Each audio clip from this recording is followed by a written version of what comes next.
여러분, 지금 은행 통장에 고이 모셔둔 그 돈이 정말로 안전하다고 굳게 믿고 계십니까? 2026년 6월 현재 무서운 기세로 오르는 인플레이션이라는 거친 파도 속에서 우리는 원금을 지키려다 오히려 실질적인 내 자산의 가치를 갉아먹고 있습니다. 평생을 바쳐 땀 흘려 모은 소중한 삼짓돈이 통장 속 숫자만 그대로일 뿐 실제로는 예전만큼의 국밥 한 그릇조차 마음 편히 사 먹을 수 없는 가벼운 종이장처럼 변해가는 것을 단호히 막아야만 합니다. 저 역시 70평생 수많은 경제 위기를 겪었지만 지금처럼 물가가 쉽게 떨어지지 않고 고금리 환경이 굳어지는 엄중한 시기에는 그 어느 때보다 돌다리도 두들겨 보고 건너는 신중한 태도가 절실합니다. 실질 자산 가치를 지키기 위해서는 우리의 투자 인식부터 완전히 뜯어 고쳐야 합니다. 가장 먼저 단순하게 은행에 예금만 해두는 것이 안전하다는 착각에서 벗어나 물가 상승으로 인해 내 돈의 실제 가치가 하락하고 있음을 뼈저리게 인지해야 합니다. 그 다음으로는 내가 가진 자산의 투자 위험도를 냉정하게 점검하여 변동성이 큰 주식이나 만기가 긴 채권이 품고 있는 금리, 변동 위험성을 정확히 파악하는 과정이 필수적입니다. 이를 바탕으로 위험을 최소화하기 위해 투자금 회수기간이 짧은 단기 우량 채권과 현금성 자산의 비중을 적극적으로 늘리는 방어적 자산 배분 단계로 넘어가야 합니다. 최종적으로는 국가가 보증하는 국채 등을 활용하여 든든하게 원금을 보존하며 지긋지긋한 인플레이션을 방어하는 안정적 수익 확보의 길로 나아가야 합니다. 그렇다면 2026년 6월 현재 글로벌 경제 상황은 도대체 어떻게 흘러가고 있을까요? 세계 경제에 돈줄을 쥐고 있는 미국 중앙은행, 즉 연방준비제도는 물가가 목표치로 내려오지 않자 금리 동결과 매파적 관망세를 유지하며 현재의 높은 금리 수준을 꼿꼿하게 버티고 있습니다.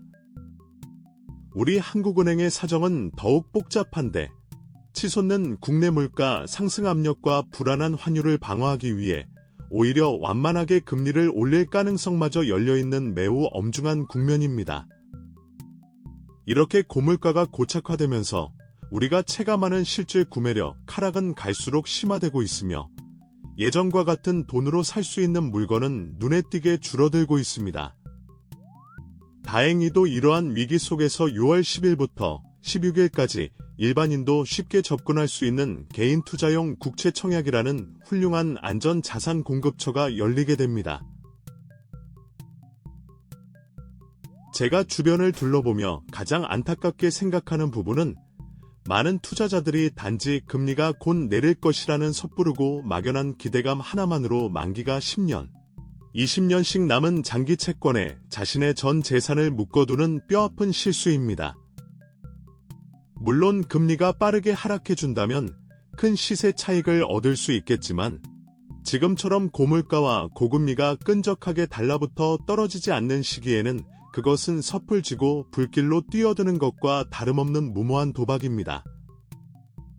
노후를 위해 마련한 귀한 자금은 절대 한순간에 모험 대상이 되어서는 안 되며 우리는 철저하게 원금 보존을 최우선 가치로 삼고 보수적인 태세를 굳건히 갖추어야만 합니다.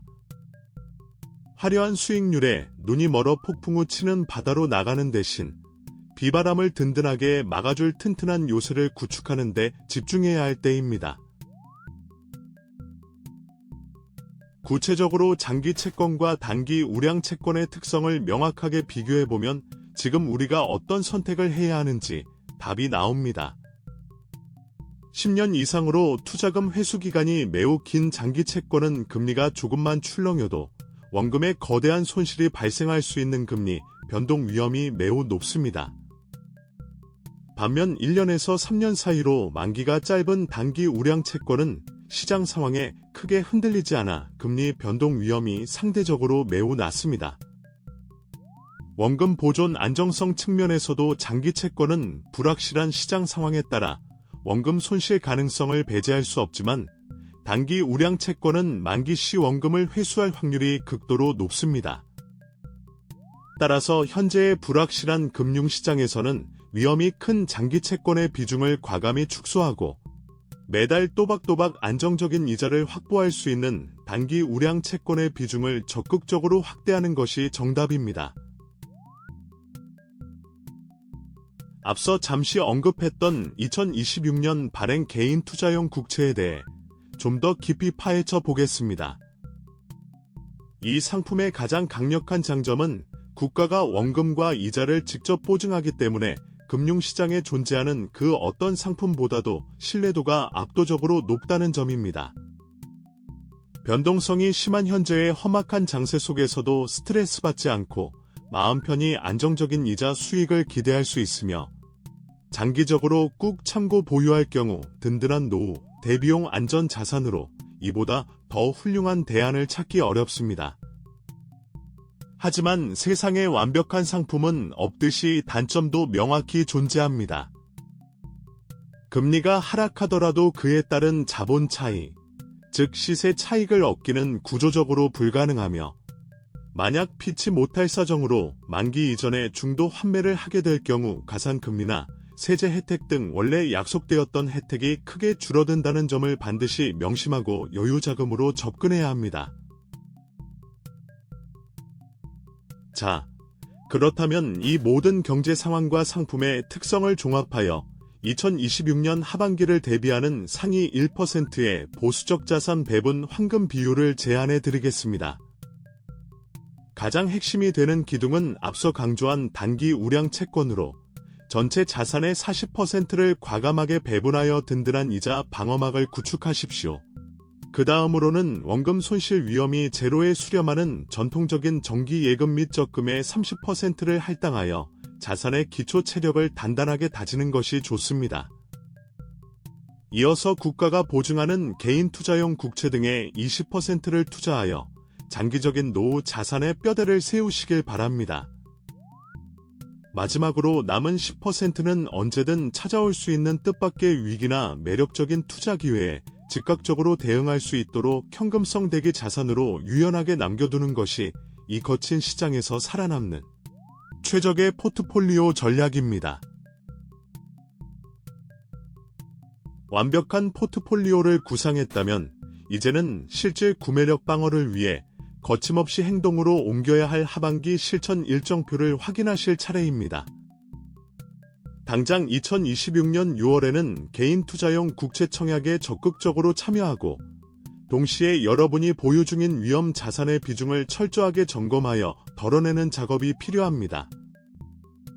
7월이 오기 전까지는 단기 우량 채권 40%와 예적금 중심의 철벽 같은 방어적 포트폴리오 재편을 완전히 끝마치셔야 합니다. 무더위가 한창인 8월에는 미국 중앙은행과 한국은행이 발표하는 하반기 금리 정책의 방향성을 다시 한번 꼼꼼하게 점검하며 시장의 흐름을 놓치지 말아야 합니다. 선선한 바람이 부는 9월에는 가을철 체감 물가 지표를 눈으로 직접 확인한 뒤 미리 빼두었던 현금성 대기 자산의 비중을 상황에 맞게 미세 조정하는 전략적 유연성을 발휘하시길 당부드립니다. 여러분, 투자의 세계에서 진정한 승자는 가장 화려하게 돈을 버는 사람이 아니라 가장 끝까지 살아남아 자신의 원금을 지켜내는 사람입니다. 2026년 하반기의 경제시장은 그 어느 때보다 날카로운 이빨을 숨기고 우리를 시험에 들게 할 것입니다. 하지만 오늘 저와 함께 살펴본 이 견고한 자산 배분 전략과 흔들리지 않는 원칙을 마음속 깊이 새기고 실천하신다면 그 어떤 인플레이션의 거센 파도도 여러분의 소중한 자산을 결코 집어삼킬 수 없을 것입니다. 지금 당장 여러분의 스마트폰을 켜고 은행 어플에 접속하여 내 자산이 어디에 어떻게 흩어져 있는지, 방치되어 녹아내리고 있지는 않은지 단호하게 점검하시기 바랍니다. 여러분의 평안하고 든든한 노후를 진심으로 응원하며 저는 다음 시간에도 여러분의 지갑을 든든하게 지켜줄 날카로운 통찰력으로 다시 찾아오겠습니다. 감사합니다.